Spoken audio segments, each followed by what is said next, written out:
Okay, in this little video, replacing glider pads and some other parts on Maytag Dryer. That's the dryer, and that's the model. First thing first, we remove the door. Just a couple screws.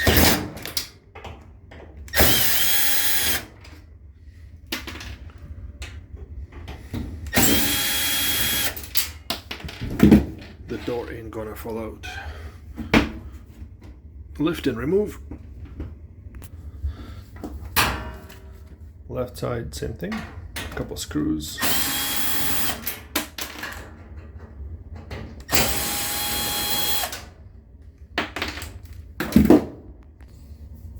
And the front just comes off. As you can see, in general, there'll be a whole bunch of lint accumulation. That's a good thing to clean to prevent fires, potential future fires. For the top removal, you can push and remove it, or just remove this clip, just on both sides.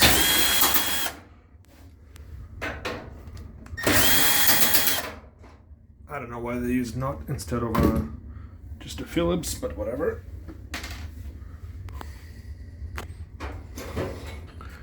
Now it gives you access to the top. On the front, there are a couple of screws, top and bottom. You only need to remove the bottom ones.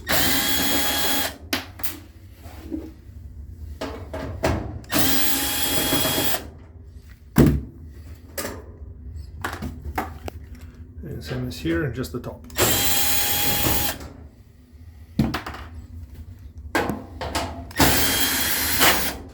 The whole front comes off. Now the whole front is off. As you can see, there's lovely lint. There's more lint in the motor. Just clear it all out. The felt is in decent condition, but you can see it's starting to come apart here. For now, we'll keep it, but there's a glider pads. This is what we're replacing today as well. You can see the corners are eaten out. For this, you will need a rivet tool. But for now, we just disconnect the electrical connectors.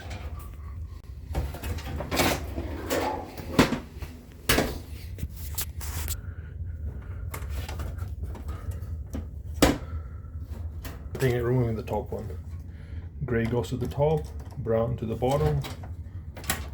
Flip slides out. Just gives you a bit more wiggle room. Same as this one, white, gray, white, yellow. There's the prize. 2 rivets. And this is the new part. This is OEM part. You can also get on Amazon for maybe a quarter, half the price. Maybe half the price. But decided to go for OEM. As you can see, they come with the 2 rivets already included. So go ahead and drill out the rivets. Alright, once the rivets are out, get rid of the freaking pads and reinstall the new ones. Just remember, the blue one is outside. It's easier to do one side at a time. Set your gun to the 1/8 rivet size and set your rivet. Done. Move on to the second side. Alright, now you finished one side, move on to the second side. There's no difference in the second side.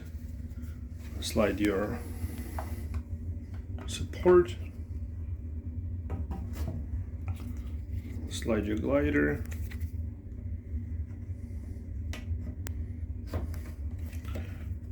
Rivet one side in place and then move on to the second side.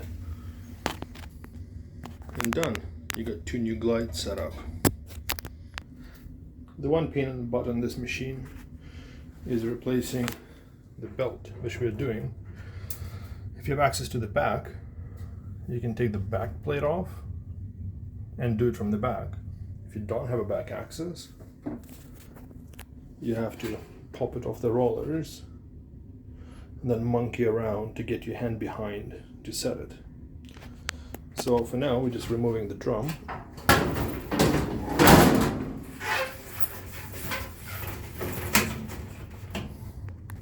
There's a view on the inside.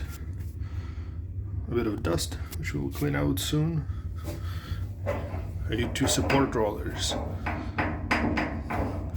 This support roller sounds a bit noisy, and this one is making noisy sound. So we are replacing those. The belt actually doesn't look too bad, but because we're in it, it's getting a new belt anyway.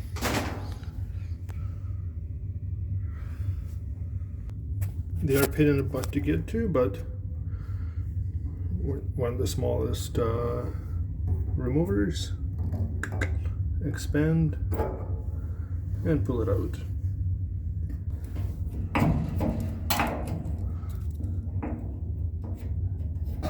Same thing for the other side.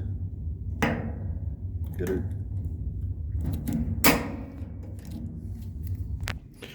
This is the new rollers. Again, we're going with OEM. You can get cheaper ones on Amazon. Reviews were so-so. And it comes with 2 new washers, front and back. It's supposed to be self-lubricating, so you don't need to lubricate the shaft, just clean it well. Once the new rollers are installed, put the retaining clip back on. It's a bit hard to film it and put it on, so I won't film it, but you get the idea. It's a lot easier going in than going out. Same thing, just expand a little bit, put it on, and just use the fingers to clip it into the channel. Then you'll know it's in the channel. Check the felt. Here the felt looks good. And now we're onto the tensioner. Tensioner looks okay, but since we're here, we're replacing the tensioner as well. Tensioner just uses a C-clip. So you just pull off the C-clip and pull off the tensioner. There it is. That's the old one.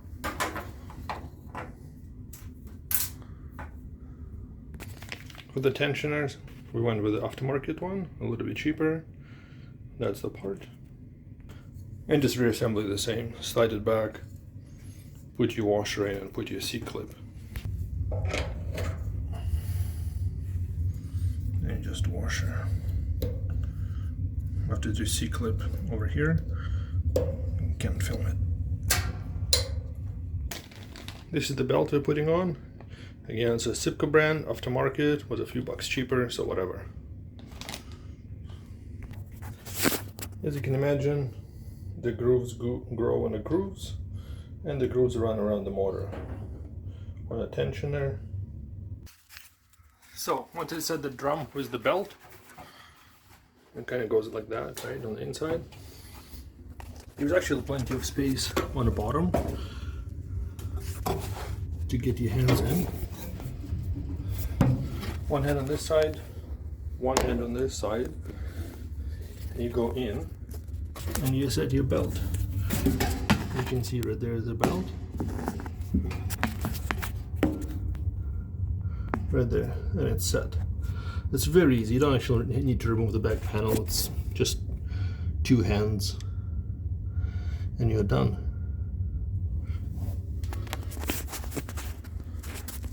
Now you're back to reassembly. When you do your reassembly, double check that no felt is getting stuck underneath the drum. So on the inside, there should be no felt. There should be no felt. Like that. Continue on your assembly. Get the hooks set out for the doors. Now, once your front reassembly is done, make sure all the screws in. Give it one more spin. Make sure everything spins fine. You can also actually fire it up just by faking the door. Just check everything is running. This way you don't have to take the doors off. And we're good.